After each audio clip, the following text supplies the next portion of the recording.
pidato dari Gubernur Jawa Barat Kang Deddy Mulyadi yang malahan menyindir DPRD Provinsi Jawa Barat karena tidak perlu katanya membahas dengan DPRD karena akan lama, panjang dan sebagainya. Dan ada yang berharap ini gagal. Siapa yang berharap ini berhasil? Mereka adalah kaum-kaum nasionalis yang mencintai bangsa ini. Siapa yang berharap ini gagal? Para nyinyir dan para pembenci yang menjadikan politik sebagai tujuan hidupnya tanpa pernah bisa membedakan mana kepentingan politik dan mana kepentingan kebangsaan. Gubernur Jawa Barat Deddy Mulyadi lain Bapak Aing tapi Bapak Tiri. Nah, responnya KDM ya cukup serius, menggunakan bahasa Sunda yang boleh dibilang Sundanya Sunda sangat kasar. Kira-kira bunyinya, siapapun yang menghalangi kita, ya siapapun yang membendung kemajuan kita, siapapun yang tidak mendukung untuk kebaikan rakyat, siapapun hanya bicara demi kepentingan partainya, kita lewati dan kita lawan.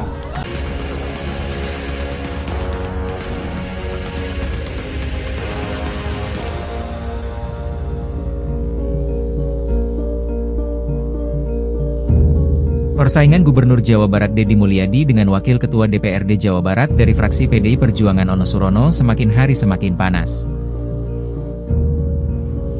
Mengapa hal ini bisa terjadi? Padahal mereka pernah satu komisi di DPR RI yaitu Komisi 4, Ono Surono mewakili fraksi PDI Perjuangan, sedangkan Deddy Mulyadi mewakili fraksi Gerindra.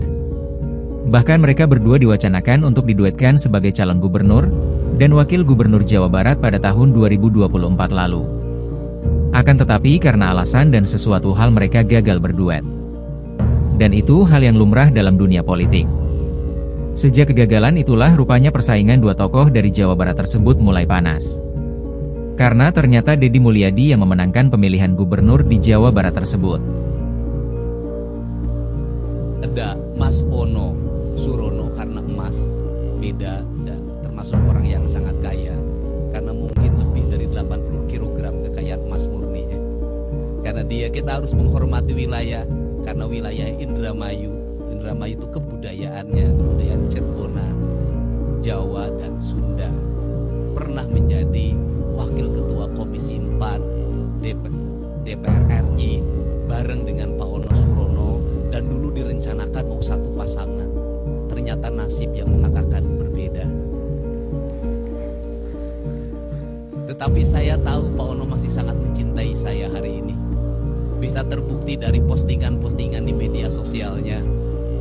Saya bicara ijazah, Pak Ono bicara ijazah. Yang mungkin tidak akan pernah diikuti adalah saya cari istri, tidak mungkin Pak Ono cari istri. Sejak saat itulah persaingan kedua tokoh ini semakin panas, baik saling sindir di media sosial masing-masing, atau di media elektronik dan media cetak. Bahkan Ono Surono sering mengkritisi beberapa kebijakan yang dijalankan Deddy Mulyadi. Saking panasnya persaingan mereka berdua, pada saat sidang paripurna DPRD Jawa Barat beberapa waktu yang lalu diwarnai walkout oleh fraksi PDI Perjuangan. Dan berikut adalah beberapa kritikan Ono Surono kepada Deddy Mulyadi.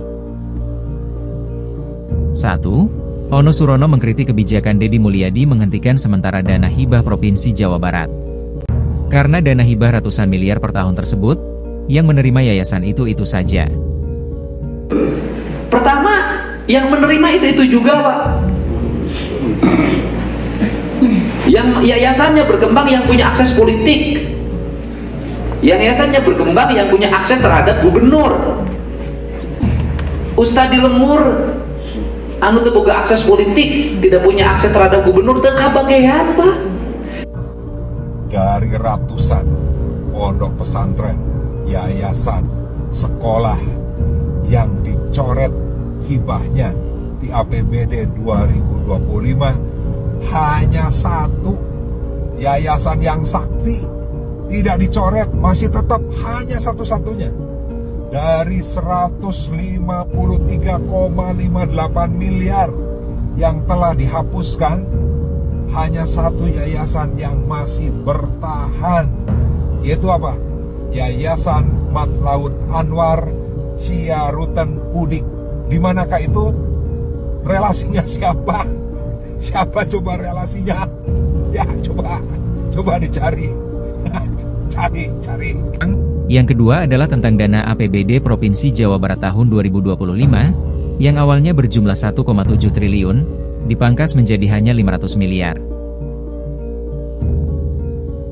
Yang beberapa hari yang lalu dilaksanakan di Cirebon untuk membahas program 2026, menurut saya itu hanya seremonial. Karena tidak mungkin membahas detail terkait dengan program-program tersebut yang hanya membutuhkan waktu 1-2 jam saja.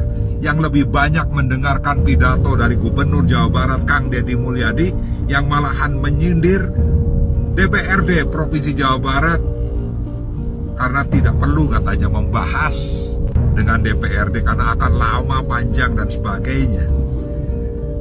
Ya memang saya pun tidak tertarik untuk mendiskusikan ya 2026 karena saya lebih penting ingin mendiskusikan yang 2025 di mana bupati wali kota se-Jawa Barat pasti merasa terbebani dengan dicoretnya 1,7 triliun bantuan keuangan untuk kabupaten kota se-Jawa Barat yang hanya menyisakan 500 miliar saja, dan itu pun untuk program bantuan jaminan kesehatan untuk para pekerja. Banyak sekali program-program yang dicoret. Nah, sehingga saya lebih fokus membahas 2025. Saya ingin mengembalikan 1,7 triliun tersebut yang sudah dibahas panjang oleh Pak Gubernur B. Mahmudin dengan DPRD periode yang lalu. Yang ketiga adalah tentang pembentukan karakter anak yang bermasalah di Jawa Barat, dengan membawa mereka ke barak militer untuk dididik.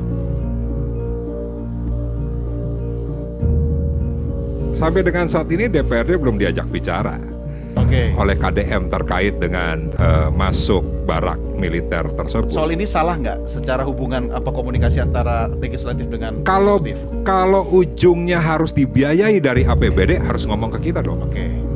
Tapi kalau melempar wacana Ya sah-sah saja, apalagi melalui media sosial sah-sah saja, tidak ada batasan. Di media sosial, siapa sih yang paling mendukung terhadap kebijakan saya? Rakyat Jawa Barat. Siapa yang menentang? Para elit. Nah pertanyaannya, elit-elit ini ngurusin nggak anak-anak yang tawuran tiap hari? Elit-elit ini ngurusin nggak tuh anak-anak yang di kolong jembatan tidurnya tiap hari? Kan nggak ada yang ngurusin, cuman komentar aja bisanya. Jadi bagi mereka yang hanya melihat di Jakarta, itu tidak akan pernah tahu kehidupan masyarakat yang real. Saya ini hidupnya di tengah-tengah masyarakat, dan saya ini tiap hari itu nanganin orang yang numpuk di rumah saya, di rumah dinas. 100 orang mengadu hal yang sama. Jadi bagi saya hari ini akan tegak lurus. Saya akan lebih mengutamakan melakukan pembelaan terhadap rakyat Jabar, merubah sistem hidupnya, meringankan beban mereka, dan mereka harus bersekolah sampai SMA. Saya tidak akan mendengar siapapun. Yang penting saya sebagai Gubernur Jabar bertanggung jawab terhadap kesejahteraan rakyat Jabar. Dan saya mengucapkan terima kasih pada kalian semua yang membuat diri saya hari ini setiap hari berpikir. Ingat, doa yang terpancar ada 2. Saya tidak menyebut doa. Rintihan hati, bisikan hati ada 2. Ada yang berharap ini berhasil, dan ada yang berharap ini gagal.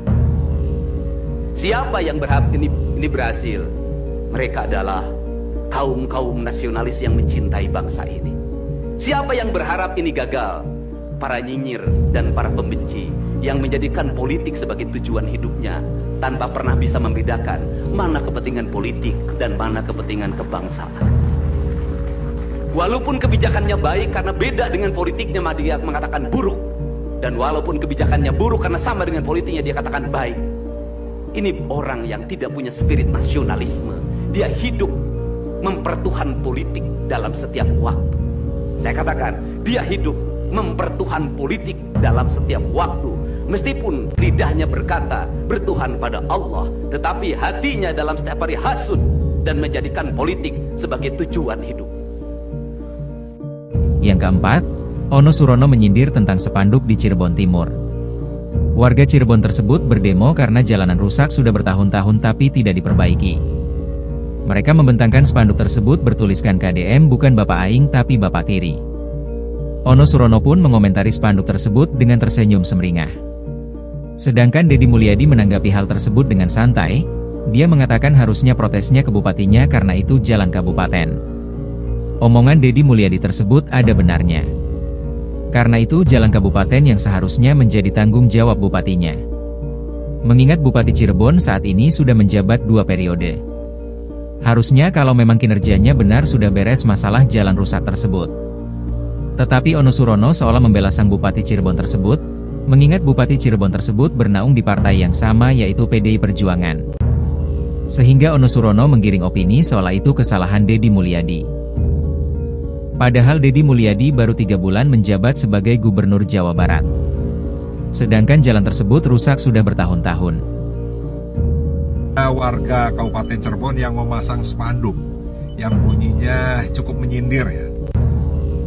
Gubernur Jawa Barat Deddy Mulyadi lain Bapak Aing tapi Bapak Tiri. Nah, responnya KDM ya cukup serius, menggunakan bahasa Sunda yang boleh dibilang Sundanya Sunda sangat kasar. Kira-kira bunyinya begini. Ngambek ka aing sia, kunaon teu ngambek ka bupati. Kira-kira artinya gini, marah ke saya kamu, kenapa tidak marah ke bupati? Rakyat nih yang memasang itu siapapun dia, orang yang mengerti bagaimana peraturan perundang-undangan. Dia mengerti apa yang menjadi tugas, fungsi, hak kewajibannya seorang gubernur. Karena apa? Karena gubernur itu bukan hanya mengurusi terkait dengan kewenangan provinsi, tetapi juga ngurusi juga hal-hal yang juga merupakan kewenangan kabupaten kota, bahkan desa. Jadi seorang gubernur bisa membantu kabupaten, kota, desa melalui APBD Provinsi Jawa Barat. Kenapa? Karena pasti infrastruktur jalan, irigasi, sekolah, dan yang lain-lainnya tidak bisa dibangun dengan anggaran kabupaten, kota, atau desa. Karena keterbatasan anggaran itu. Nah, di 2025 ini, seluruh bantuan keuangan untuk kabupaten, kota di Jawa Barat dicoret oleh KDM. Padahal itu merupakan program-program prioritas juga, baik dari pemerintah pusat, pemerintah provinsi Jawa Barat, ya apalagi pemerintah kabupaten, kota, dan desa. Jadi sekali lagi, rakyat yang memasang itu siapapun dia, saya salut, top. Teruslah kritis, jangan takut dibully ya. Karena pembulian itu termasuk dalam bagian untuk berodinda, romantika, dinamika, dan dialektika. Itulah kehidupan yang harus kita jalani. Hatur nuhun. Dan yang paling menarik adalah di Cirebon, ada orang yang marah sama saya. Jalan di Cirebon goreng, gubernurna lain Bapak Aing tapi Bapak Terek. Saya katakan jadi gubernur berdua. Terus ketika dicek jalannya jalan kabupaten, kunaon jalan kabupaten ngambek ka aing ari sia, kunaon teu ngambek ka bupati, kan menjadi aneh. Kenapa? Otokritik boleh, tapi harus logis. Pemimpin harus ngambil keputusan, pemimpin harus ngambil gerakan, gak boleh takut. Kalau pemimpin penuh rasa takut, jangan jadi pemimpin. Ambil resiko, karena tugas pemimpin mengambil resiko. Siapapun yang menghalangi kita, ya siapapun yang membendung kemajuan kita, siapapun yang tidak mendukung untuk kebaikan rakyat, siapapun hanya bicara demi kepentingan partainya, kita lewati dan kita lawan. Bener enggak? Betul enggak? Rakyat nggak bisa ditunda-tunda lagi, anak tawuran harus diberesin. Dan tokoh spektakuler kita yang sangat populer di antara politisi DPRD Provinsi Jawa Barat, Bapak Ono Surono. Saya sudah tahu Pak Ono, kontrak-kontrak medianya sudah banyak nanti ke depan. Kemudian juga Bapak ini sebentar lagi akan berangkat haji, Bapak Kiai Haji Acep Jamaluddin. Terima kasih. Seluruh anggota DPRD Provinsi Jawa Barat, para ketua fraksi, para ketua komisi, dan saya mengucapkan terima kasih atas berbagai otokritik yang dilakukan, baik secara langsung maupun lewat media, baik media massa maupun media elektronik. Dan itu menunjukkan bahwa di Provinsi Jawa Barat ada terjadi dinamika politik yang luar biasa. Semua orang memiliki concern pada hal yang menjadi tujuan kita, wujudkan Jawa Barat istimewa dengan berbagai cara. Tugas DPR adalah bicara, itulah tugas DPR. Jadi kalau tidak bicara, mungkin DPRD dianggap tidak ada. Saya ucapkan terima kasih Ya, atas ini urusan otokritik. spanduk ya. Ada 3 spanduk yang sengaja dibuat kayaknya dengan tujuan-tujuan tertentu. Yang pertama, mengadu dombakan saya dengan orang Cirebon. Dibuatlah spanduk judulnya KDM Bapak Tiri. Ya, yang kedua, mengadu dombakan saya dengan orang Kota Bandung. Dibuat spanduk lagi. Spanduknya adalah KDM lain Bapak Aing. Kemarin muncul lagi spanduk yang ketiga. Ini mengadu dombakan saya dengan Pak Presiden, Pak Prabowo. Spanduknya tulisannya adalah KDM calon Presiden Aing. Ya, kamu ketahuan ya cara mainnya, kamu kasar banget sih. Halus dikit dong kalau berpolitik gitu kan. Kemudian kalau punya niat, punya keinginan, berbuatlah yang baik pada masyarakat. Tidak usah ngurusin orang lain, atau tidak usah melakukan sesuatu di balik layar dengan gerakan-gerakan senyap. Nggak boleh, sekarang rakyat udah pada pinter ya. Yuk kita bekerja dengan baik, mengabdi pada masyarakat. Jangan berbuat hal-hal yang sifatnya adu domba, fitnah, kebencian.